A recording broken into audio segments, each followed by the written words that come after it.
Hey, this is the Antisocial Socialite back at it again. Thanks so much for tuning in. If you are new to the channel, you have not yet subscribed, what are you waiting for, darling? Hit that subscribe button, smash that notification bell. So when I get to running this mouth, baby, you are in the loop.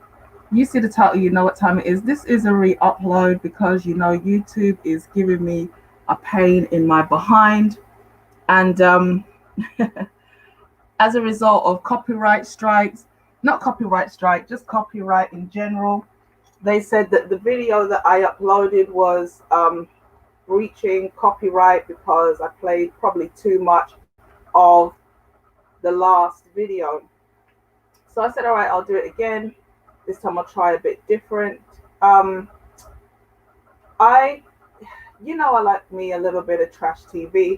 And let me just say, I'm on the laptop with no secondary camera, so I'm not looking at the screen. So if anybody comes through, I can't see anything because the laptop is currently pointing at the TV. Because I don't have the capacity right now to know how to hook the TV up to the computer so I can run it as a screen share, yada yada yada. But you don't want to be staring at my ugly mug, and I can't play the video. I'll play the audio so you guys can see what I'm talking about. So yeah, this is why when I make my live streams, I'm always saying it's because I'm distracted playing zombie game. So basically, in the last live stream that I did that YouTube had to block, I was looking at this. I like me some trash TV, some reality TV, and there's a show called Ladies of London that I like to watch, and I find it comparable with Real Housewives because that's what I like, mostly Real Housewives. Although they're not really real, and a lot of them aren't really housewives. But okay, don't let the misleading title fool you. And I like this version, this English version of a reality TV show called Ladies of London. And I realize it's probably because half of the women in the show are American, and that's probably what makes the show very interesting. And there's a lady in there called Julie Montague who married an earl. And the reason why this lady really inspired me was because she's an American, educated lady. She meets this aristocrat and she ends up coming to live in the UK. Maybe she was working in the UK, I don't know. And as a result, she has to now become accustomed to not just British culture, but also being an aristocrat.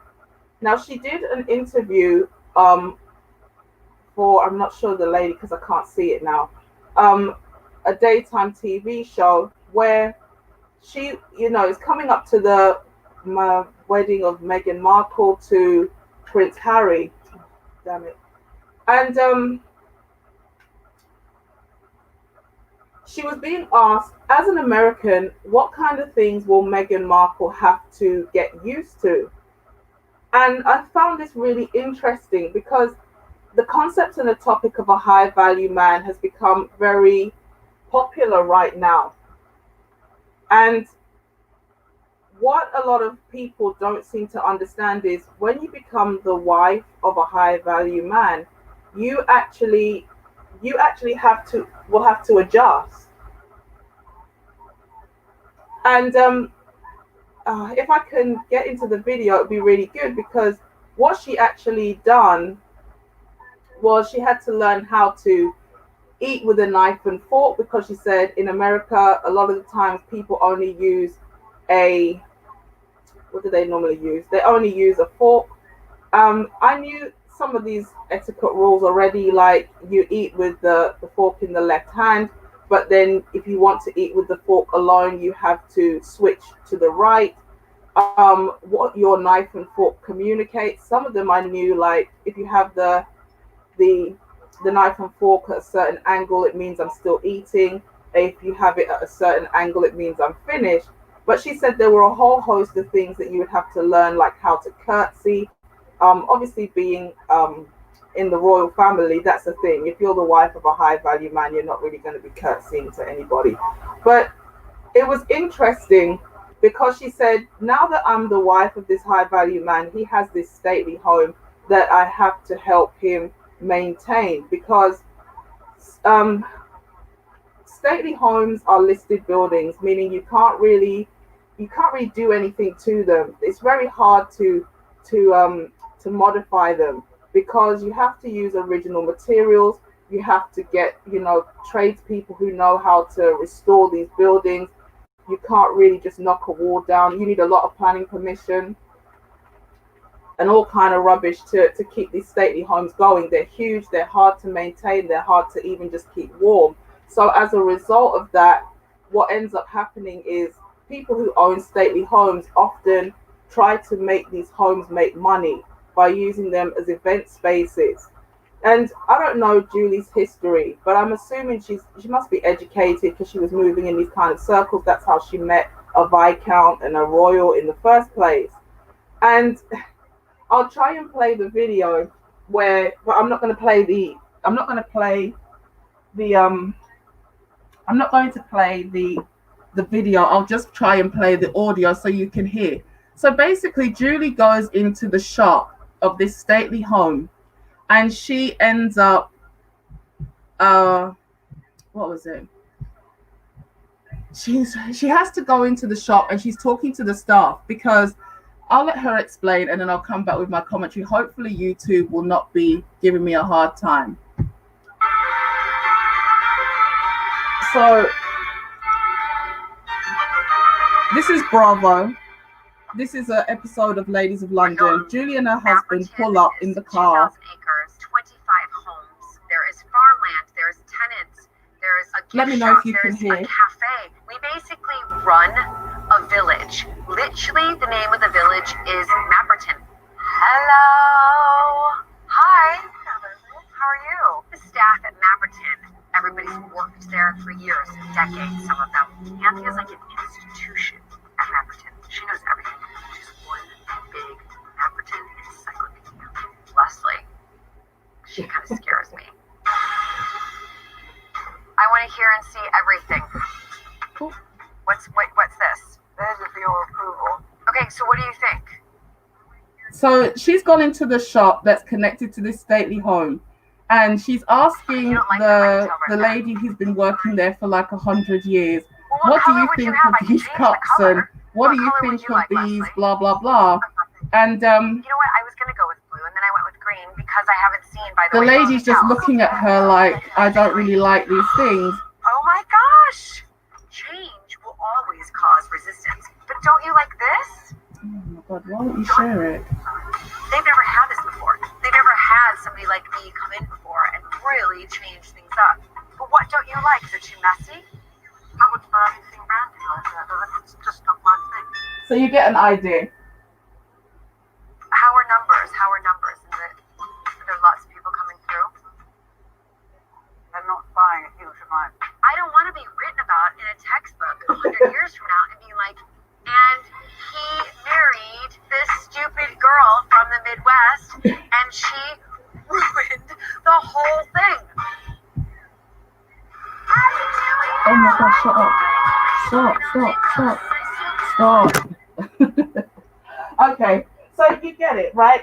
There were a couple of other videos, but it's really awkward for me to pull them up when I actually have the laptop facing in this weird way. And what actually happened is they got married 20 years ago, and she became a countess, I think it is, the wife of a viscount. So she has literally given up her life as an American to be the wife of a high value man. Now, shout out to Kevin. We know his ears must be ringing every single day because of this high value business. But what people who want high value men don't seem to understand is if you're the wife of a high value man, you're going to often be trying to work out what his program is and get on board. It's not a small task to take on the duties of being the wife of a high value man, because at the end of the day, he's got an image to uphold. And this is what I said in the last video, and it's something that I came across in another video after. People were like, when it comes on to Julie's husband, I've heard about him, but I hardly ever see him. And this is something that a lot of women are going to struggle with if they are the wife of a high value man. A high value man does not have a lot of time to be going around, sitting with them, hanging out with them. He's not going to be, a girlfriend that, can just chill with them all the time. He's making money and he's busy. He's going to be traveling. Even Julie said, my husband is often away at meetings, which means ultimately she's having to manage the house by herself. Now, her kids are quite grown. I mean, as soon as they got married, it looks like they started having children and everything. So she doesn't have small babies to run around. But the man's stately home and maintaining his image is her baby right now. So this kind of relates, I kind of related it to Janae and that whole fiasco where Janae came on Kevin's show, and it exposed a lot about the way modern women think. Oh, how? Janae was on the show, and one of the thing that got me, a few people have made videos about this already. What really got me was the way Janae said, what about looks? I'll leave links in the description below for the video if you haven't seen it. And he was saying, if Janae had asked me, well, what about looks? Don't looks make a man high value? I would have asked her, why do looks make a man high value? And I think this is something that a lot of women need to kind of ask themselves and be challenged on, because what this shows is that a lot of women in the modern day, especially black women, I'm really sorry, a lot of us will date like men. We look for things in men that men should be looking for in us, and the very things that we should be bringing to the table, that's what we're asking men to bring. We're asking men to be attractive, but the question is, why is physical attractiveness so important? Now, don't get me wrong, I'm not saying I would want to be with a man I'm not physically attracted to. That would be repulsive. It would be like a violation. So I'm not asking somebody to kind of shut their eyes and think of England so that they can just get the bag kind of thing. But what I would say is this: what Janae said when she said it's important that the man is physically attractive, or physical attractiveness equates to high value or can be used as a substitute for high value, is I'm in my masculine energy, I date like a man, but I don't understand that at the core what a woman and a man needs, or what a woman or a man is. Because at the end of the day, women are supposed to date for security. That's why, I don't have a problem with a woman saying, I want a man of means or whatever. There's nothing wrong with saying you want a man to take care of you, because security is something you're supposed to look for as a female. But when you ask a man, what about looks? The question should be, how do a man's looks increase your security? Because at the end of the day, what can looks do unless he's a model? What can looks do unless he's a model paying all the bills? Lord, you're playing that video game. Yes, I'm playing Call of Duty Black Ops. The zombie level, because I completed the game and there's nothing else to play. I've got Grand Theft, which I don't really like, and I've already played like one other army game. So it is what it is now. I'm just reduced to. I went to look for some games the other day, and it's like, if it's not aliens, zombies, or battle, there ain't really nothing else out there. I mean, how many times can you play an army game? I'm playing this and I thought I was playing Battlefield 3. It's like, wait a minute, this is not the same game, but it feels so similar. So instead of staring at my ugly face or an avatar, let's just play some computer games together, right? That was so funny. Janae, if she had asked me that question, I would have asked her and challenged her, how the hell do looks play into being high value?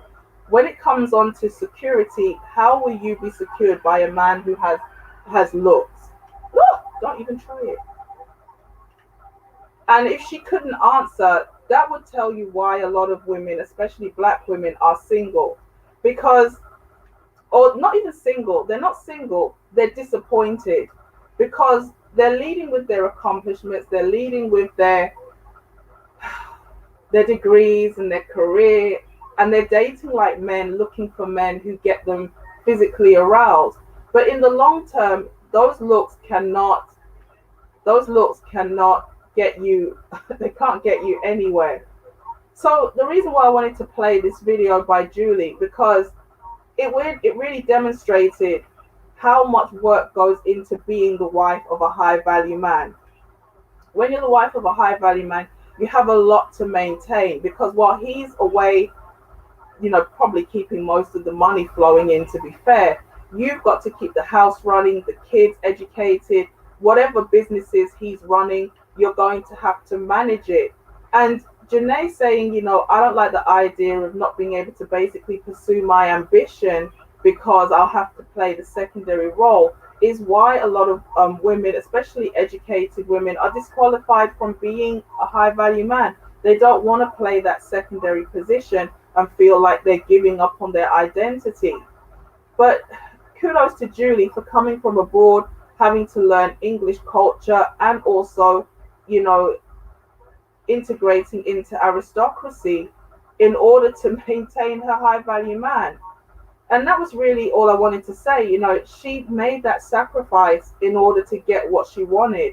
But how many black women out here really would be on just, I wouldn't say giving up, because I'm sure Julie hasn't given up on all of her things, but she doesn't lead with her accomplishment. She doesn't lead with her education. She doesn't lead with all of the things that she came to her marriage with.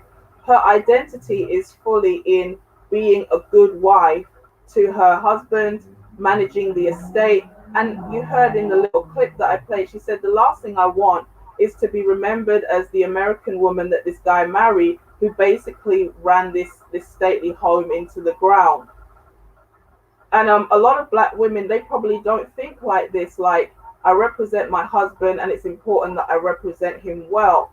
They're just thinking, well, at the end of the day, I have my own dreams, I have my own goals and ambitions, and that's what I really need to focus on.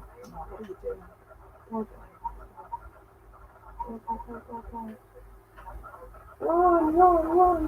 So that's all I really wanted to say. I tried to upload it. I was going to upload it. Should I try and open a different video? You have to bear with me for a second if I can try and find this other video where she was talking on this interview about getting. Let me see if I can find it, but I doubt that I can because I didn't cue it. Where is it? Julie Montague interview, not Good Morning Britain.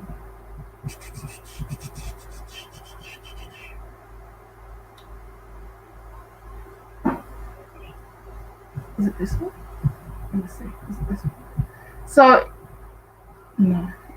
Oh, to find it now is a pain because I had it queued up. It was so smooth last time, man. But this one is almost like, oh god. But stupid YouTube is giving me trouble. Let's see, can I find it now? Where's the video that I played the last time? I can't find it. I doubt I'll be able to find it because there's so many that I watched. Let me see. Oh, here we go. Megyn Kelly. Megyn Kelly today. Let's see if I can. So the countdown to the royal wedding is on, as you know, and as Meghan Markle prepares to wed her prince, she needs to learn some important royal rules. Here to break some of them down is American-born, former Lady of London Bravo cast member and current Viscountess Hinchinbrook, Julie Montague. Oh, it's so fun to talk to you. Hi, thank you for being here.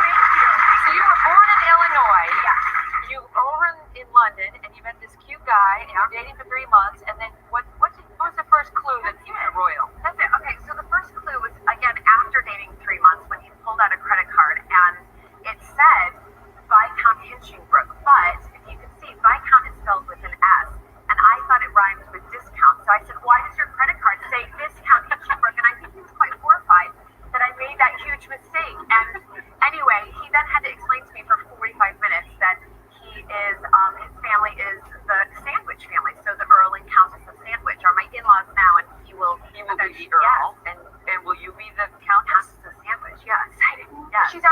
American gone royal, person right here in house. Yes. And in speaking of houses, yours is quite lovely. It's like one of the nicest houses in England. And so this is what's going to happen to Meghan Markle too. She gets plucked out of relative obscurity. She was on TV here in America, but she didn't have some fancy background, nor did you. No. And so what are some of the rules you think she's going to have to, like, what are the weird ones that you were like, huh? Well, I think, first of all, the biggest sort of weird rule for me was learning how to set a table. Okay, and I'm going to be honest, learning how to basically hold a fork in my left hand and a knife in my right hand. And, as Americans, we eat with our right hand fork. Right. And this is one of the things that I wanted to say as well. This is one of the reasons why Meghan had a little bit of a hard time when she came to the UK, with all due respect, because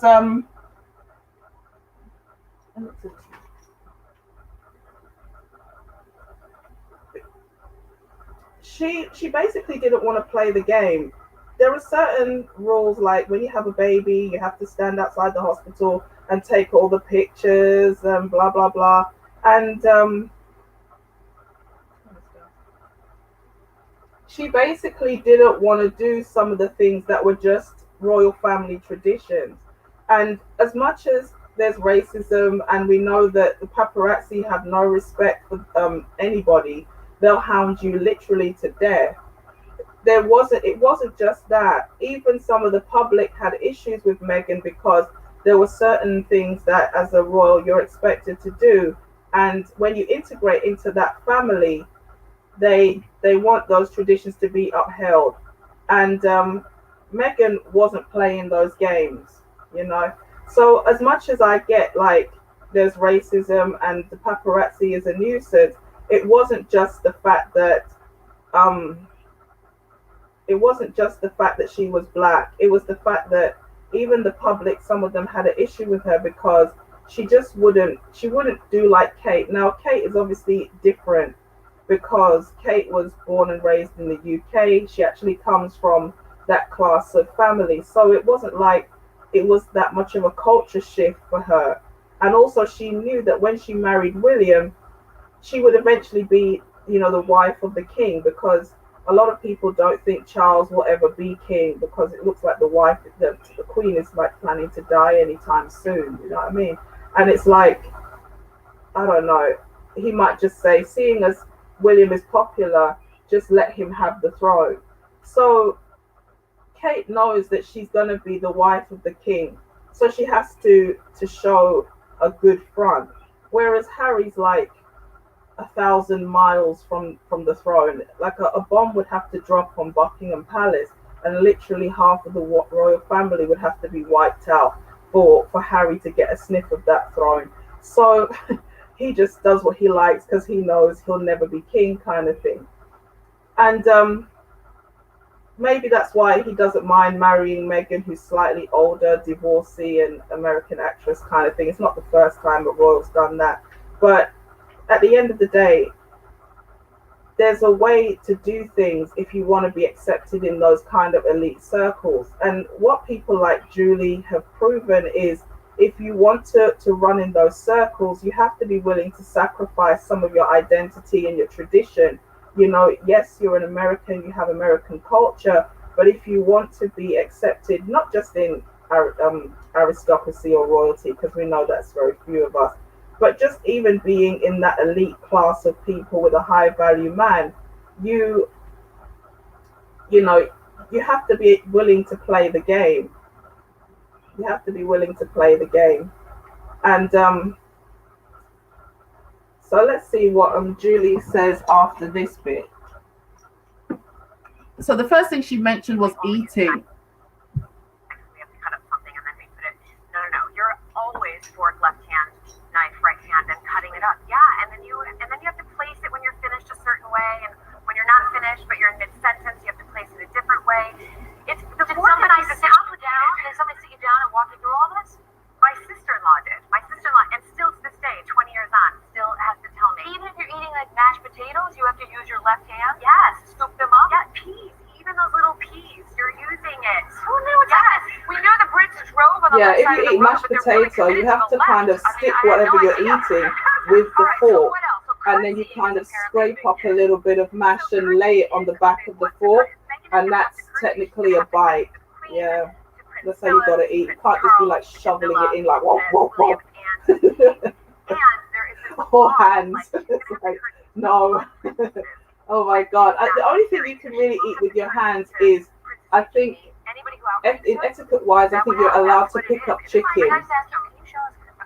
I think you're allowed to pick up chicken with your hands because you can't really eat it with a knife and fork. My instinct says, yeah, it's you just don't have to do a mood drill though with your. So it's really just behind, and you just. That's it. Okay, that's it. So dead. Dead. You don't have to bow the head. Well, you kind of look down, so you look down. I'm picturing. I'm glad we had this talk because I'm going to the royal wedding, and I'm not really a guest. I'm covering, but I just picture myself bumping into the queen and being like, So the curtsy thing, yeah. So one foot behind the other, and you kind of just do a little plie. That's a curtsy. Anything else she needs to know besides the table and the curtsy? Well, yeah. I mean, there's a whole bunch of silver pots. So could you imagine black women curtsying? Like you meet the mother-in-law, and you kind of stop what you're doing.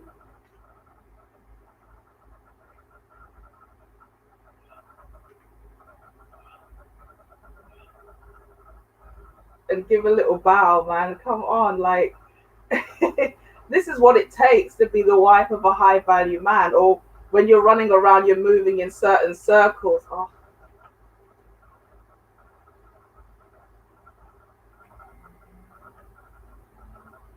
Okay, you're not going to curtsy to the man's boss, but you're definitely going to have to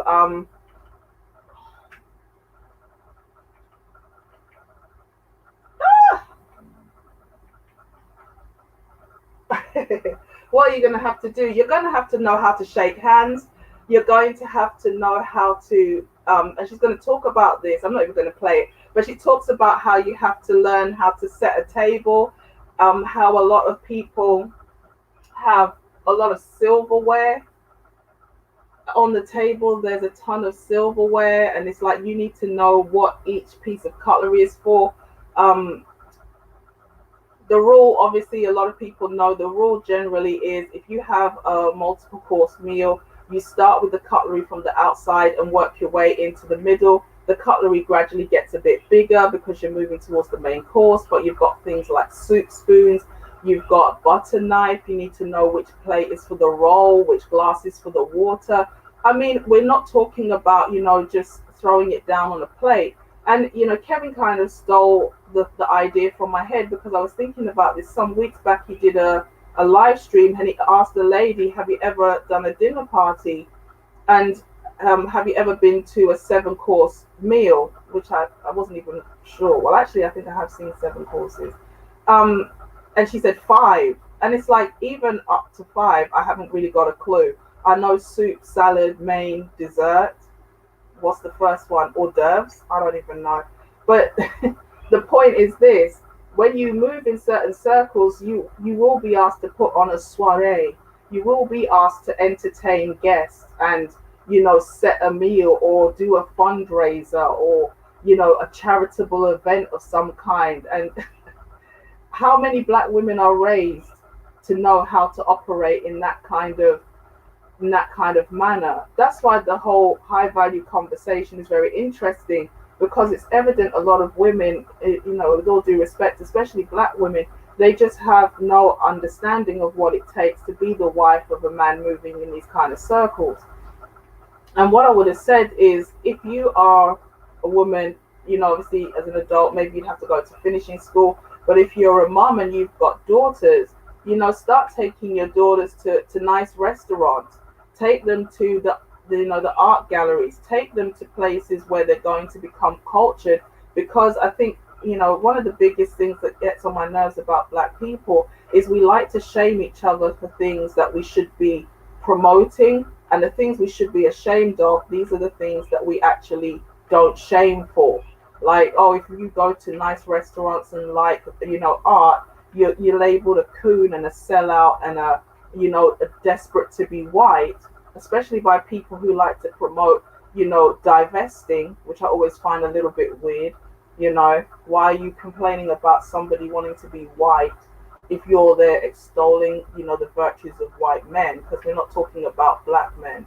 I mean, we get it. There's black men out here who date interracially, but very few of them are like having white women up on a pedestal like that. Let's just be real. How many channels are really out here, showcasing, their white women, versus how many channels and their following out here are talking about how great it is to be a black woman with a white man? Like, I don't know if this video is going to make it on YouTube, because that's just too real. Just sit down. So, where am I going? Let me see if I can get through this door here. No, because this is the wrong door. Why are there so many doors that look alike here? Damn it. I'm dead. I'm finished.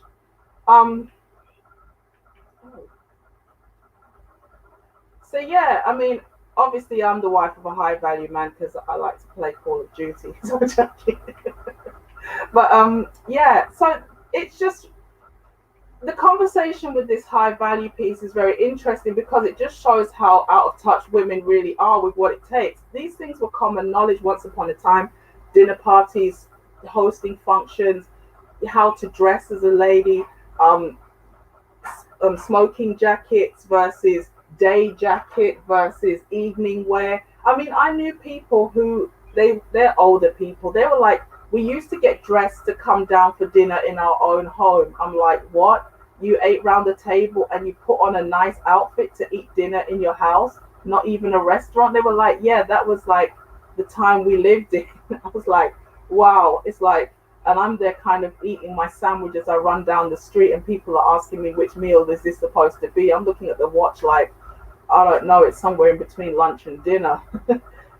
It's just food that I'm shoving in my face while I run down the street. And we just live in a time where a lot of women are not really prepared to be the wife of, I don't want to say anybody, but that would just sound so crushing. But yeah, they're just not raised to be the wife of anybody. They're just there. So I was disappointed with Janae. I wasn't even disappointed. I said, this is basically what a lot of women think, that they can just talk about what they want and how having a high value man is going to benefit them. And a large part of this conversation with women saying they want a high value man is really, I want high value man's money. I want to be able to spend. I want to be able to show off on my girlfriends that this is what I was able to attract. And that's it really. But there isn't a conversation about what does that man require? What does he expect? What does he need? What would you be having to sacrifice? Because Julie living in UK for 20 years, I'm sure she misses her family. I'm sure she misses some of her friends that she grew up with. But that's the price she was willing to pay in order to have a very nice life. So they promote wiles like a savior. It's true. It's true. Like, I haven't got an issue with interracial dating. That's the thing. If you're culturally more of a different ethnic group and you find that you can get a great partner with somebody from a race that's not your own, there's nothing wrong with that. It's the veneration of white men that really irritates me, because at the end of the day, we have to remember feminism was started by white women, and they were complaining about white men leaving them with kids and cheating on them and beating on them and things like this.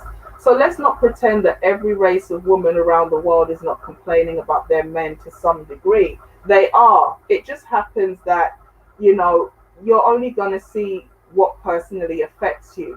And as a black woman, your issue is more likely to be with a black man because that's who you're in closest proximity to. But apart from that, every woman around the world is complaining about their men doing something they don't like. And the disingenuousness of it is, as we've seen with the DJ Kid situation, with this other man out there in Africa, allegedly giving all these women HIV. A lot of these failed swirl stories, they never talk about the other side of dating interracially, which is And for me personally, I just don't respect them venerating white men, because that's who we're really talking about here. I don't respect them venerating white men because ultimately these men will not respect us. If they know that you're so desperate to be with a white man that you're saying all kind of degrading things and allowing them to degrade you, like I saw a video a brother uploaded recently where this white guy must have said to the his girlfriend while she's cooking, hurry up and finish cooking so I can grape you. I was like, I go from naught to angry in point 0.5 of a second. I would have been like, what the bleep, bleep, bleep, bleep did you just say? What do you smoke? I would have literally packed my bag and I would have been like, Uber now. I would have left the clothes. I would have been like, I'm just popping to the shop with my passport and I would have gone home. You know, married or not, the next contact you would have heard from me is divorce papers. You're going to what me? Are you dumb? He had the audacity. He thought it was so funny to make a video saying, hurry up and finish cooking so I could RAP you. Are you dumb? RAP? I think that's rap. Yeah, can't spell. Too busy thinking about zombies. Do you know what I mean? People of other races do not respect you when you throw your own race under the bus like this. And this is this is why it's so disingenuous to say, damn it. That's why it's so disingenuous to say that, you're going to get a better deal with people from abroad.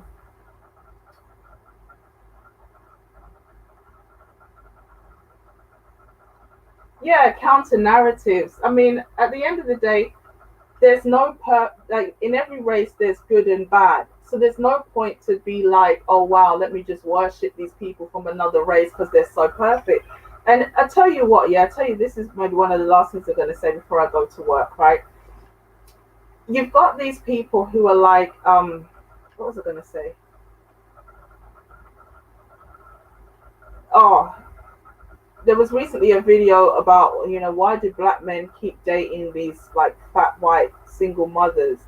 And what a lot of black women who make this argument, although white women do it too, argument don't seem to see is this: if a black man is going to go to an obese single mother who has a whole white baby, that's not an issue with the black man as much as it's an indictment against black women. Because if he would rather date that than you, the question has to become, what the hell's wrong with black women? I'm really sorry, but if he's going to date, like a lot of people say, well, this is who black men really choose, as if he's choosing anything significantly different from what he dates in the black community. Like, how many black women are overweight with kids? A woman who's overweight with kids, regardless of the color, a lot of black men are accepting to date. Okay, but when it comes to the software, it's just a more pleasant experience sometimes with somebody of the other race. And like I said, if you're a black woman and you like to date white men, that's your choice and your preference. The issue is never about the fact that you like to date out. It's the way that you like to throw your own people under the bus as if somehow you're going to get respect from people from other races. You won't. Because just like whoever has the most options has all the control. I know you're going to try and come through this door. When white men know that basically as a black woman you worship them, they will take advantage. That's just my sentiment. And I've got white subscribers. They know I love them. This is not a personal thing. Like, there's a difference between personal versus cultural. I have a lot of white friends. I get on very well with them. I'll be honest with you, some of my white friends treat me better than black people. I'm not even going to lie. Kim, cover your ears. I don't know if Kim is watching. But yeah, at the end of the day, we're all tribal. And what's going to ultimately happen is when things go bad, people will stick to their own. So I'm not out here trying to pretend like white people are perfect. They're not. All people have the same issues and the same hang-ups. It's just what they don't do, which black people have a real bad problem with. And I think Kevin touched on it in his last live stream. Black people love to put all their dirty laundry on show. The guy's lost his head, but he still manages to whack me out of the game. Are you kidding? All this recording ourselves, filming ourselves, uploading Instagram Live, TikTok. Our whole dirty laundry is on show, and we're just an international laughing stock. I said this in one of these famous colorist channel chats, and I got my comment deleted, but I don't care. It's the truth. We become a laughing stock to the world because around the world other races of people are doing the exact same thing, but they make sure they bury that. They make sure that never comes to light, and if it does, they're like denying it. Well, that's why they do plastic surgery. They're like, look at that person, does that look like me? They go to great lengths to suppress that dirty past, whereas black people are proud of the stupid things they do. I watched a video yesterday where a guy, after he stabbed somebody, he went on Instagram Live and rapped about how he just stabbed someone to death, and that's how he got caught. Now, I'm glad he was that stupid, because at the end of the day, he's a danger. He shouldn't be on the road. And, you know, he got life, but here life is a joke. Life imprisonment is a joke because a day is a day and the night is a day. So if you get 10 years, you only serve 5, because every day basically counts as 2 days. Whereas to me, life should just be life. Like, you die. When I say life, you're dying in prison. Okay? The only time your body's coming out of that prison establishment is in a box on a stretcher or something. You will not see outside again.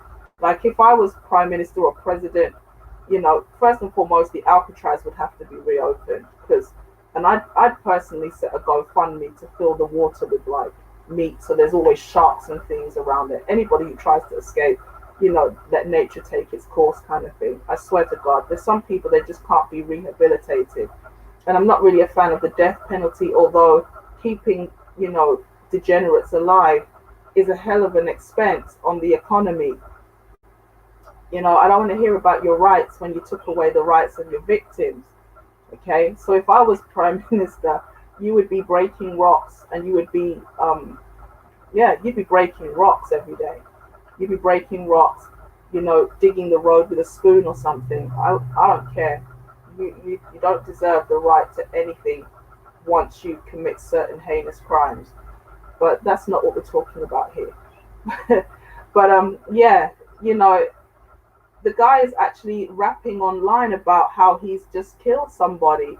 He was caught on CCTV anyway, but obviously he just confessed to the whole thing. And you just think to yourself, like, what goes through the mind of somebody when you're rapping about doing something like this? No common sense. This is where we're at right now. And then that's why I said, we've got these videos about divesting. I'm like, divesting to who, to go where? Who is buying what you're selling? When they can just open YouTube or Instagram and see, archived evidence of pure black stupidity. And that's not me trying to be bougie or elitist or a coon. That's just reality. Like, who is trying to buy that? Who? Oh, what? So, hey, bringing clarity to confusion. Welcome to the house. How are you doing? Yeah, I know you guys don't want to see my ugly face. Well, you might, but that's tough. And I've got a little bit of a break, so I'm just here chilling with you guys, shooting the breeze a little bit. I had a video, and YouTube said Bravo wants this video back. So I'm basically just chilling before I go back to work, and it's not demon time, it's zombie time. So let me know what you think. I'll drop the links for the video so you can check out Julie's channel. I actually subscribed because I really respect the fact that she made that sacrifice. And for those who are interested, it's just a little insight into what it's like to be the wife of a high value man. He's got a lot on his plate. He's always busy. He's always traveling. He's always in meetings. You might not see him a lot. And if you want a man that's going to be there all the time, you probably don't really want a high value man, because he does not have the time or the energy to be there with a woman like a guy who's doing a regular job has that kind of time. I'm getting fed up with this game, actually.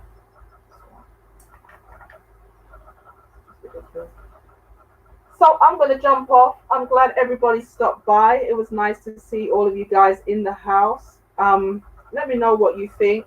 The other thing I wanted to know is what kind of tips or tricks do you have for moving in high value circles? What kind of etiquette rules did you have to learn or are you looking forward to learn? And yeah, what would you be willing to give up to be the wife of a high value man? That's all I got for this one. Catch you guys later. Peace.